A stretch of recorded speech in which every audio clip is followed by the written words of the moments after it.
tu t'es perdu dans tes propres propos, frérot. Comment ça? Et tu fais que citer des Yonko et tu n'as pas donné d'argument précis. Tu as juste dit, imaginez, il n'est pas au même niveau que ces personnages-là. Mais dis-nous pourquoi. Mais déjà, faut trouver l'inconnu, non? Vu que si on part du fait. Enfin, quand on veut dire qu'un personnage a le niveau Yonko, on doit prouver qu'il l'a, pas qu'il ne l'a pas. Non, Logique. toi, c'est de Ah, nous ben prouver. si. Non, attends, juste on va revenir dans les choses concrètes. Nil, Ton il va but, me c'était vénère. donc. Nil, doucement, c'est que... Nil, il a tout Je dis bien c'est Rayleigh, Nil, je dis bien c'est Rayleigh, mais doucement, Nil. D'où le loup. D'où le... Ouais, mais... Non, mais parce qu'il nous dit, ouais, c'est pas à moi de prouver. Bah si, c'est ton Attendez. populaire, frérot.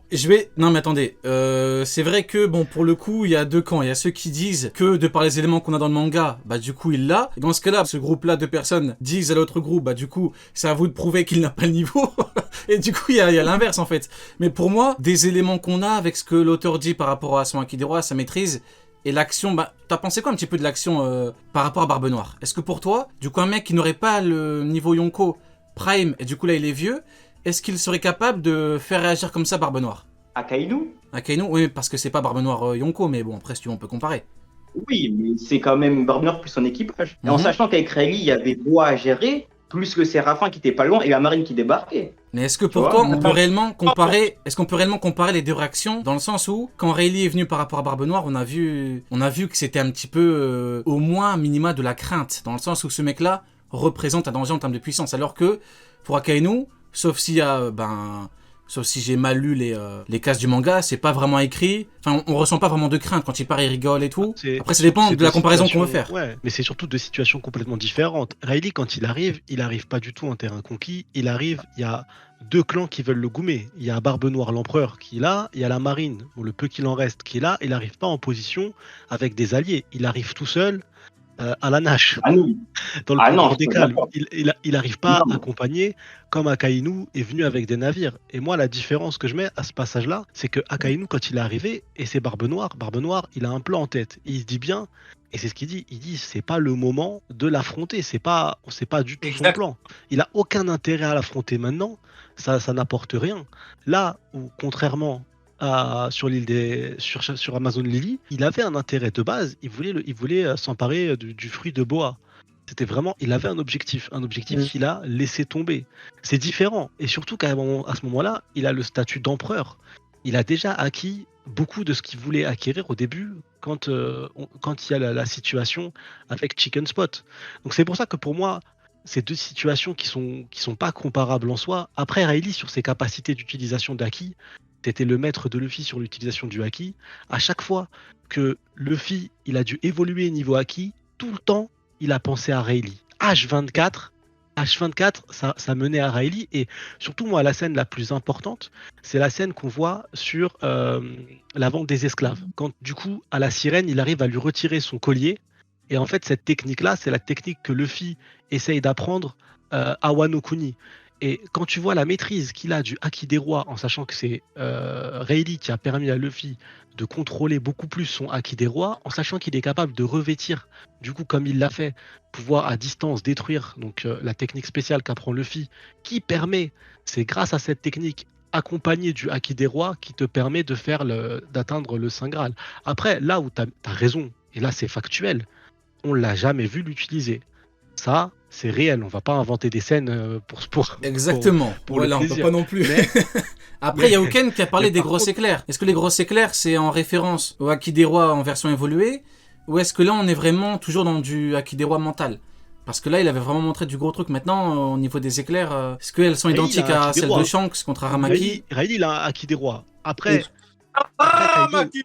Kaido, de mémoire, à part si je me trompe, il le met pas dans la liste des pirates violents qui ont atteint le niveau de Luffy. Genre en mode, tu sais, tu fais partie de l'élite Ah, des ça c'est un bon quatre. sujet, le top 5 là.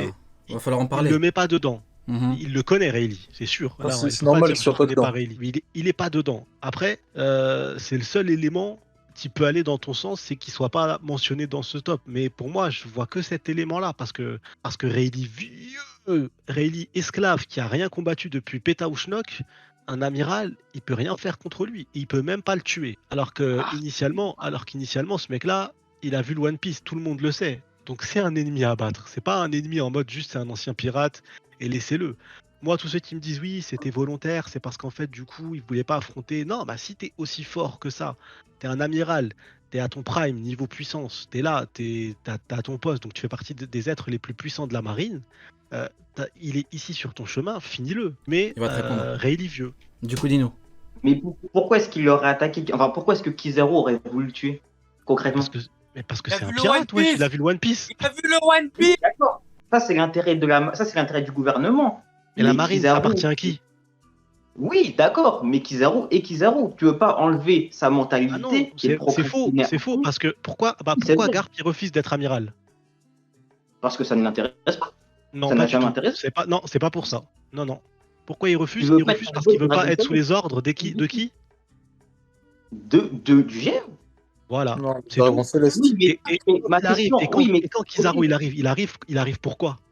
Il arrive parce qu'on Oui, a mais touché c'est un pas dragon céleste. Il est lié. Les amiraux sont liés. Les amiraux, quoi qu'on en dise, à part c'est pas la Aokiji, question. qui peut avoir une fonctionnalité un peu spéciale, mais les autres, et encore pour moi, bref, c'est un autre débat, on va changer de sujet après, mais sur ce sujet-là, pour moi, il a absolument aucune excuse, et bien sûr que oui, c'est un chien, et on peut le voir dans le dernier chapitre, c'est un toutou des Tenryobito, et là, en face Putain, de il va toi, pouvoir t'as un gars, répondre. et en face de Non, toi, mais non. vas-y mon ref, Tu désolé. enlèves le texte. Le fait est que que Kizaru, excuse-moi, n'a jamais reçu l'ordre du GM ou de qui que ce soit d'aller combattre Rayleigh. D'autant plus que la guerre arrivait. D'autant T'as pas le plus choix. que même guerre se fait. T'as pas le choix. T'as Luffy qui est là. T'as Luffy qui est là, sa mission. En plus, Luffy a commis le pire crime qu'on puisse commettre sur Terre. Ça veut dire mettre une golden patate à un Tenryobito. Il arrive spécialement, il arrive que pour ça. Et là, t'as un mec qui est en face de toi qui t'empêche. Il le bloque, tu vois. Il le bloque de ouf. Et bah, à ce moment-là, si t'es beaucoup plus fort, si le mec en face de toi, il est pas du tout d'un niveau qui est au-dessus du tien ou bah tu le goumes tout de suite. Il t'empêche. Donc t'as un mec qui est en face de toi, qui a vu le One Piece, qui t'empêche de réaliser ta mission. Si t'es dans la capacité de le faire, bien sûr que tu le fumes. Il t'empêche de réaliser ta vraie mission. Déjà, je crois pas avoir dit que Kizaru était bien plus fort que Rayleigh, ou même plus fort que Rayleigh. On parle pas du tout de puissance, là. On te parle d'ordre d'exécution. Oui, mais le fait est qu'il a jamais reçu d'ordre d'exécution de qui que ce soit de le faire. Si, le tabou mondial sur les polyglyphes, sur le One Piece, sur le siècle oublié, ça compte pas, ça? Ça compte. Seulement, comme je le répète, il n'a pas reçu d'ordre de le faire. Au même titre que la marine lorsqu'ils ont croisé Rayleigh. Un ordre qui date Bon, d'il y a 20 attends, ans. Neil, attends 2 secondes. Pour moi, je pense que c'est important de voir un petit peu ce qu'a dit Kizaru. Il a dit tous les pirates doivent payer, et surtout quand les pirates en question étaient dans l'équipage de Roger. Ce qu'il a dit, en fait, il a pas dit j'ai pas eu l'ordre de t'arrêter. Il a dit c'est compliqué de t'arrêter. Donc, est-ce que c'est vraiment une question d'ordre? Qu'est-ce qui te fait dire que c'est une question d'ordre par rapport à Kizaru et parce Rayleigh? que Kizaru rétorque que ça suite au fait que Rayleigh lui demande d'enlever sa prime. Et c'est ça ce que rétorque Kizaru. C'est qu'il ne peut pas retirer sa prime car il a commis des crimes. Et donc, il faut sera l'arrêter. recherché. Et donc, faut l'arrêter. Oui, ça veut dire qu'on doit faire des recherches poussées, des recherches actives. Ah, mais là, il est devant Regarde, lui. aujourd'hui, Pourquoi faire des recherches alors qu'il est où il est, Mais là, il est devant lui. Pourquoi il devrait faire des recherches alors qu'il est devant lui? Attends, Neil. parce qu'il y a la guerre qui a un mois ou une semaine, quelque chose comme ça. Ah, Il y donc a du coup, Marineford c'est pas une qui question arrive. d'ordre alors. Donc, c'est une question de Marineford. C'est pas une question d'ordre. Non, c'est une question de tout. Il n'a pas reçu d'ordre de le faire. Il va pas prendre une. Comment dire? Il va pas prendre. Comment est-ce qu'on dit? De risque. Prendre la responsabilité de le faire. Or, il n'a pas reçu d'ordre en sachant qu'il pourrait mettre en danger la marine pour laquelle il travaille. Et du coup, Mais ma question, comment- elle est simple. Alors, pourquoi est-ce qu'il l'attaque? Il ne l'a pas attaqué. Bah, Il ne l'a pas attaqué. Il a attaqué il le défend, mobile, parce il que- a- Rayleigh, il est là pour empêcher Luffy. Il peut dire, bah vas-y, je te laisse tranquille, je vais pas te toucher. Mais il y a un vrai combat. Et en plus, il dit, tu tiens tête à un amiral. Il le dit, genre, ouais, c'est bon, déjà, tu me ridiculises à tenir tête à un amiral, tu vois. Donc, il y a le fait qu'il y a un affrontement entre Rayleigh et lui. Et c'est pour ça que Rayleigh est bloqué. Mais initialement, si pour moi, et en tout cas, ce qui est bien déjà, c'est que c'est une populaire opinion. Il est propre. Exactement. Frérot, On peut pas Bien dire le joué. contraire.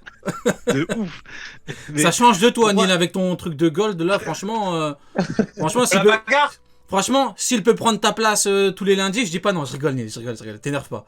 Du coup, vas-y, Océanie, tu peux conclure. Après, on va repartir Sérieux, sur il le a dit niveau direct, je rigole. Il câble depuis tout à l'heure. Du coup, ouais, mais en tout cas, merci pour une populaire opinion. C'est bien plus intéressant que le gold. Non, du coup, ce que je te disais, mon ref, c'est que ce qui est super important, pour moi, le point le plus important, c'est que Luffy, il a pas juste volé une gaufre. Luffy, il a tabassé un Tenryubito. Ça arrive jamais. Ça arrive jamais. Et t'envoies un amiral sur les lieux, alors qu'il y a Marineford qui se prépare, c'est parce que l'acte est très très grave. Et le fait que Rayleigh soit devant toi, tu vas pas te dire, bah, je vais juste essayer de jouer à l'épée avec lui, en attendant, parce que j'ai pas le droit de le tuer. Bien sûr que non. S'il était en capacité de le tuer, il l'aurait tué pour pouvoir après choper Luffy. Parce que sa vraie Oui. mission. Il va Donc, te en fait, répondre c'est quand on va juste- conclure. Et mon monsieur, propos, du coup, Samy. c'est juste pour dire que Rayleigh vieux, il est capable de tenir tête à un amiral en sachant qu'il n'a pas combattu depuis je sais pas combien de temps. Il se vend en tant qu'esclave pour Rod Khaleesi. Le move, il est incroyable. Donc tu te dis, parce que mon propos, il va plus loin. Je dis que ce mec vieux, tu pourrais potentiellement te dire que quand il était à son prime, il était du coup plus fort qu'un amiral. Et pour moi, le niveau au-dessus d'un amiral et d'un YC1, tu peux te dire que c'est, au pire des cas, si c'est pas un empereur à tes yeux, il est au moins intermédiaire, quoi. Vu que moi, tu vois, ce sur quoi je suis pas d'accord, c'est qu'en fait, tu pars du fait que puisque enfin déjà, attends, première chose, je ne dis pas que Rayleigh est bien au-dessus de Kizaru ou que Kizaru est bien au-dessus de Rayleigh. Pour moi, les deux se valent plus ou moins, attention. Et même si quand bien même Kizaru est plus fort que Rayleigh, affronter Rayleigh, ça demande du temps, des moyens. Ce qui veut dire que si Kizaru, même s'il est plus fort que Rayleigh, combat Rayleigh, il finit blessé, out pour Marineford. Pour moi, ça c'est une certitude. Même s'il gagne, il sera indisponible, car trop blessé, car perte d'un membre, car combat bien trop compliqué. Maintenant, je suis totalement d'accord sur le fait que s'il était assez fort pour le battre facilement, il l'aurait fait. Et ça, je suis totalement d'accord, tu as raison sur ça. Cependant, Ok. le fait est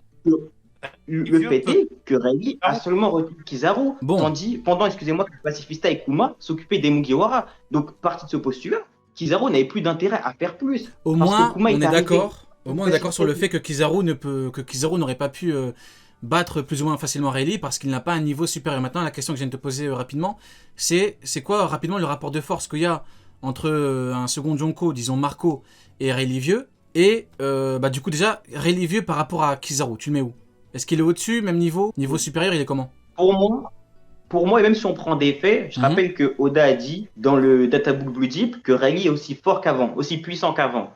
Maintenant, on l'a vu, et c'est même limite un fait, Rayleigh a beau être aussi puissant qu'avant, son endurance a diminué, et ça c'est aussi un fait. Et même si tu peux être aussi puissant que tu veux, si tu n'as pas l'endurance pour tenir un combat, tu perdras. Je pense personnellement que Rayleigh vieux est peut-être aussi puissant, peut-être même plus puissant qu'un Kizaru, qui sait. Cependant, dû à l'endurance, il ne gagnera pas. Pour répondre pour Marco, pour moi, Marco est clairement moins puissant que Rayleigh, il n'y a pas de débat là-dessus. Hein. Genre, vraiment moins puissant.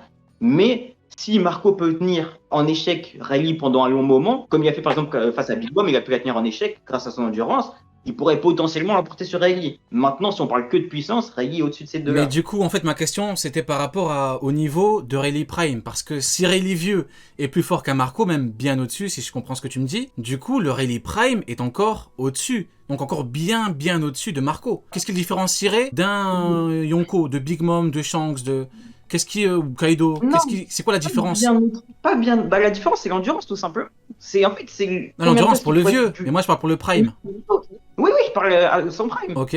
La différence qu'il aurait à son Prime ou au vieux face à un Kizaru ou face à un Marco, c'est tout simplement son endurance. Il pourrait tenir plus longtemps son niveau, plus longtemps sa puissance. Donc, je pense qu'à ce niveau-là, il est peut-être... Pour moi, après, moi, je sais pas comment vous voyez le niveau de puissance, mais pour moi, ça fait Yonko, Amiro, second. En sachant qu'il y a un plus ou moins gros écart entre ces deux-là, et que certains amiraux peuvent titiller les Yonko au même titre que certains seconds peuvent titiller les amiraux, tu vois. Pour moi, Rayleigh, c'est le milieu entre un amiral et un Yonko. Mais attends, si un commandant, donc si Marco peut titiller un amiral et que des amiraux peuvent titiller des Yonko, du coup, c'est quoi le rapport de force réel entre Marco et un Yonko? Parce que j'imagine que quand tu dis certains seconds Yonko, j'imagine Marco comme tout le monde, voire Ben Beckman.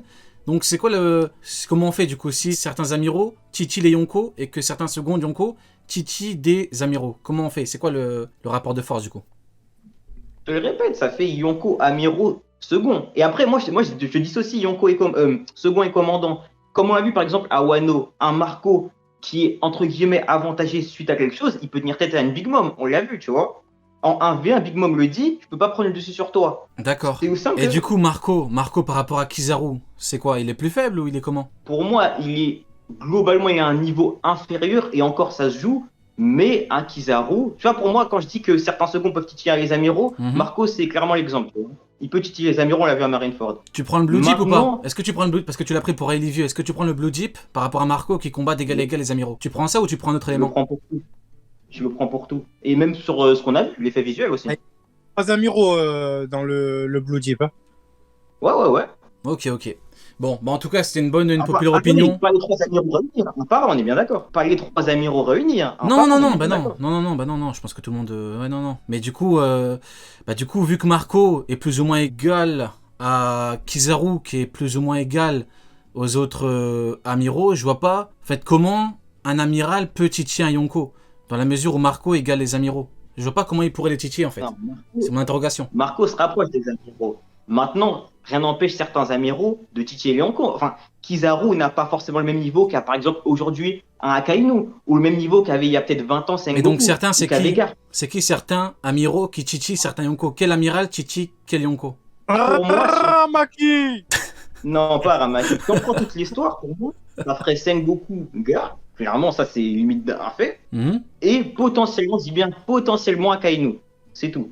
Ah, donc quand tu dis certains amiraux, en gros, c'est l'amiral en chef, quoi. Oui, on pourrait dire ça. Mais donc du coup, ça voudrait dire que sur Marineford, les amiraux n'étaient pas égaux, du coup. C'est ça? Peut-être à ce moment-là, si. À ce moment-là, probablement. Ouais, Enfin, mais du coup, moi, la seule problématique que j'ai, c'est qu'en fait, tout à l'heure, t'as dit que par rapport à Rayleigh, on n'a pas d'élément factuel pour nous prouver qu'il avait le Hakidero offensif. Et donc, tu peux pas le mettre au niveau Yonko. Donc, c'est quoi ton élément factuel pour dire que Akainu a un niveau supérieur aux autres, en sachant qu'il a mis 10 jours à battre Aokiji? Comment tu fais pour le prouver, c'est du coup? non, ça, c'est pas factuel. Ça peut être plus de la spéculation. D'accord, ok. Bah, Si parce on qu'il faut prend- le si on préciser. prend Les 3 amiraux de l'époque avaient un niveau équivalent, bien qu'on savait de façon factuelle qu'Aokiji était au-dessus de ces 2 autres. Il était au-dessus d'Akainu, excuse-moi, et de Kizaru, bien que ces 3-là avaient un niveau équivalent. Niveau équivalent ne veut pas dire exactement égaux. Il n'y avait jamais de 1v1 égaux. Enfin, c'est très rare dans One Piece. Donc, Akainu a tout simplement, selon moi, là, c'est vraiment spéculatif, progressé suite au combat. Ah, d'accord, ok, donc c'est 100%. Ok, donc je me disais bien, ok, bon. Bon, en tout cas, c'était une. Ah oui, non, c'est pas. Ok, Akainu, c'est non, pas parce qu'il factuel, hein, faut ça, le c'est préciser. Ok, bon, bah, en tout cas, c'était une bonne opinion. Ça a bien fait débattre. Du coup, Rayleigh, c'était un bon sujet. D'ailleurs, c'est pas pour rien qu'on aime en parler ici. Du coup, Uken, as-tu une populaire opinion à nous présenter, mon cher Uken? Alors, il y a pas mal de personnes qui ne vont pas être d'accord.